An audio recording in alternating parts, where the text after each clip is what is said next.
This was famously stated by Socrates, an ancient Greek philosopher widely considered one of the founders of Western philosophy. It's this dude right here. This is also an epic painting, like definitely look into it. If you're into art at all, awesome one to look at and get into. Anyway, we don't actually have any written works by Socrates, but what we do have is works by his followers, which were most notably Plato and Xenophon. This is also historically accurate the way they have been drawn here. Definitely. Essentially, we only have Socrates as he existed in their minds, but it's largely agreed that these dialogues convey the gist of what Socrates questioned or retorted. Basically, we take everything with a grain of salt, but the ideas are all valid. Okay, so can I just say, this dude was pretty incredible. He was actually hated by pretty much everyone in society except for the youth. So it's kind of crazy to be like, yeah, this guy was amazing, yet everyone hated him. But that's just the context of it, so there's more to it. A large reason he was so widely hated was because he'd make everyone look like an idiot. In discussion, one would claim to have knowledge of something, and Socrates would mercilessly question them, trying to appear ignorant essentially, but it eventually revealed to all parties that they failed to possess the knowledge that they claimed to have. He's calling people out when they actually don't know what they're talking about, which I really respect. The only members of society that would actually enjoy his company and conversation were the young, those not firmly set in their ways and more open to sculpting their knowledge. The hatred of Socrates is really all due to people feeling shameful about their inability to answer his questions.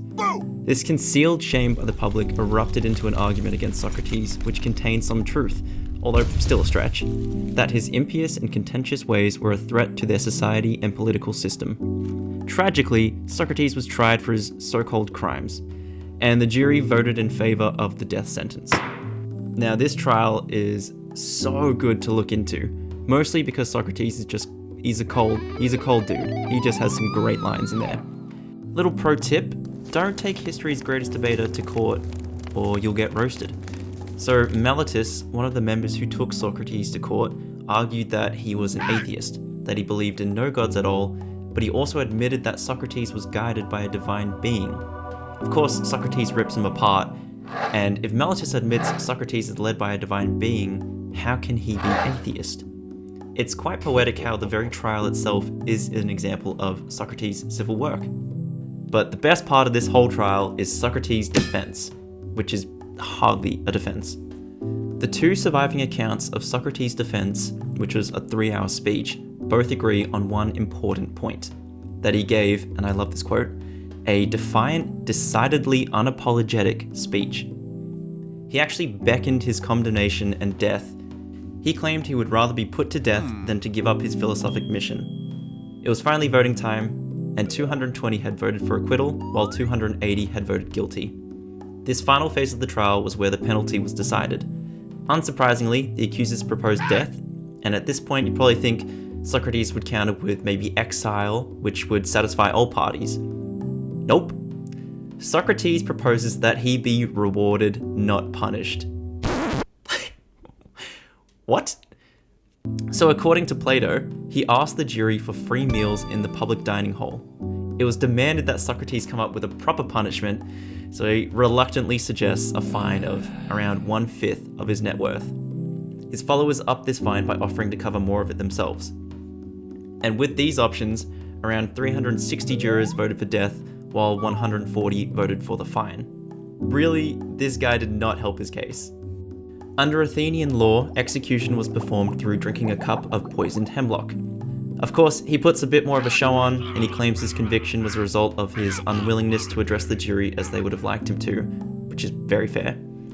He also predicts history will come to see his conviction as shameful for Athens, which I think it kind of has. I mean, they put a man to death just for freedom of speech, which is also something that they really encouraged, so it doesn't really make sense, but I guess they were just threatened by him. Anyway, Socrates drinks the poison and he's left to slowly, painfully die in his cell as the poison gradually paralyzes his central nervous system. It's pretty morbid. It's largely agreed by scholars that the conviction and eventual execution of Socrates was a deliberate choice made by himself.